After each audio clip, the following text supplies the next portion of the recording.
Have you been feeling that your ability to focus on one task is diminishing? Are you finding normal tasks boring and unstimulating? And do your conversations include words like Riz or Sigma? And do you feel like you're mentally exhausted all of the time?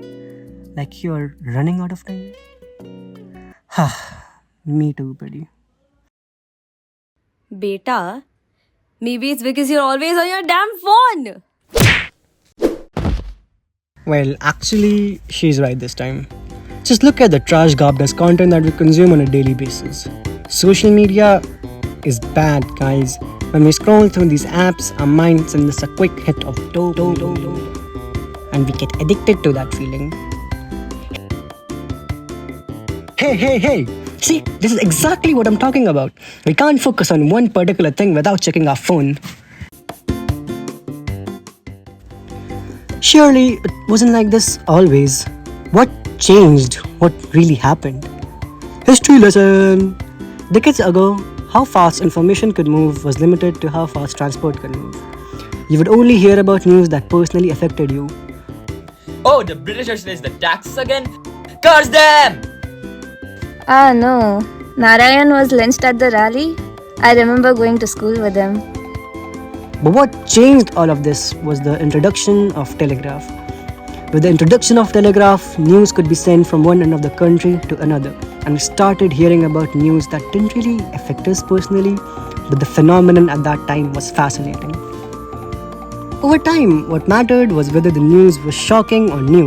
The value of information no longer came from its usefulness in political and social decision making. Rather, what was exciting or snappy. News companies started competing with each other, condensing information into snappy headlines. We lost a very important element of context, and thus the fuller picture. We got fragmented questions and answers with no real meaning attached to them. We started to know a lot of things but not really about things.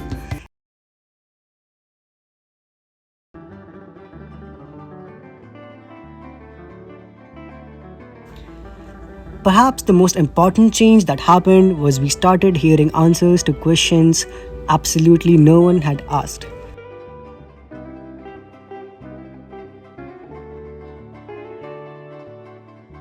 We started drowning in a sea of irrelevant information and somehow ended up here.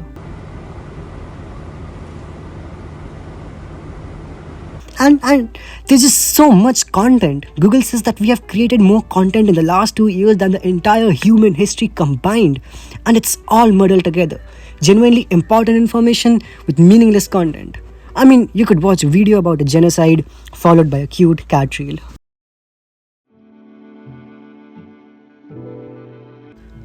And well, what happens to us? We know social media is bad. We feel more stressed and more tired than ever despite having everything on our fingertips. We have ruined our attention spans and our minds are filled with garbage, filled with short form content, and we continue on even though we want to stop.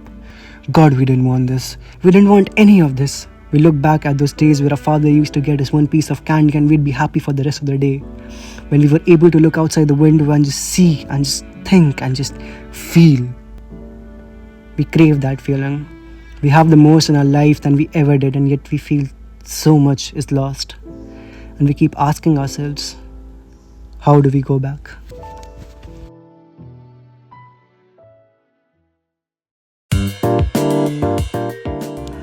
Right, well, so I kind of lied before when I said we have ruined our attention spans.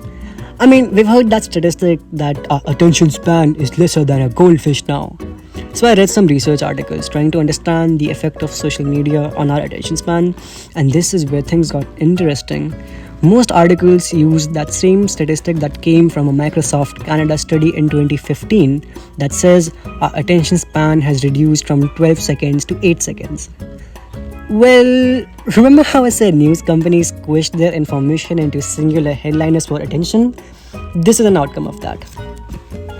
So, when I read what Microsoft had to say in that article, boy oh boy, what impact today's digital lifestyle are having on consumers and their attention, and what that means for marketers. They see our inability to filter distraction as a good thing. This means more opportunity to hijack attention. Looking deeper, that study isn't even conducted by Microsoft. The organization that did the study doesn't even exist anymore. And to top it all off, there's no actual study that determines the attention span of a goldfish. We have been berating them poor creatures for no reason at all. But well, we still feel that our attention spans have dwindled. What about that? So what I think this helps us with is shifting the perspective a little. Your attention span isn't dwindling, companies are getting better at capturing it. Flashy subtitles, Subway Surfer split screen, transitions, all designed to be looked at. And there's scientists and lab coats who are using algorithms and designing the stuff. It's a huge industry that comes under persuasive technology. Like TikTok, where it all started. is actually owned by a persuasive AI tech company and not an entertainment company. We should look at it in a way that doesn't put the blame on us, so we're more hopeful. We can design our lives around this. We aren't permanently damaged. It's not you, it's the corporates, babe. It's not your fault. You're trying to lead a life in the modern hyper-capitalist 21st century.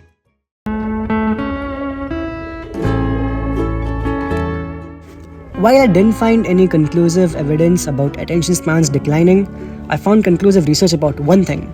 A major reason why we're stuck to these devices is because we're trying to run. We're trying to numb our own brains from other difficult feelings. There is research that says internet use has a propensity to alleviate dysmorphic mood and may therefore be used to cope with and compensate real-life problems. We're using these platforms as coping mechanisms when we're dealing with mental health, anxiety, depression, or stress. So, we're watching weird stuff online because we're sad? Yes. Quoting the great Kanan Gill. I mean, for God's sake, we keep one hand on our phone like it's the Wild West. And when something slightly inconvenient happens, we're like, not today, thoughts!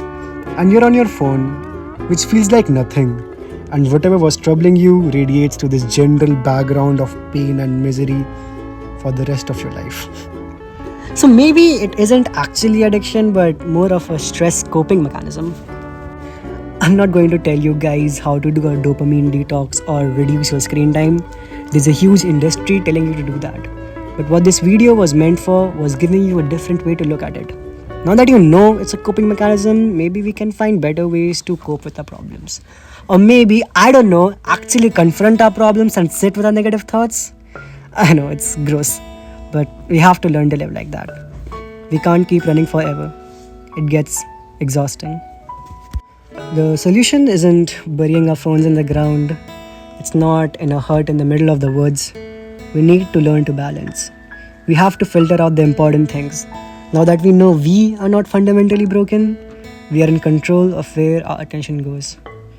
We choose what we remember and what we fill our lives with.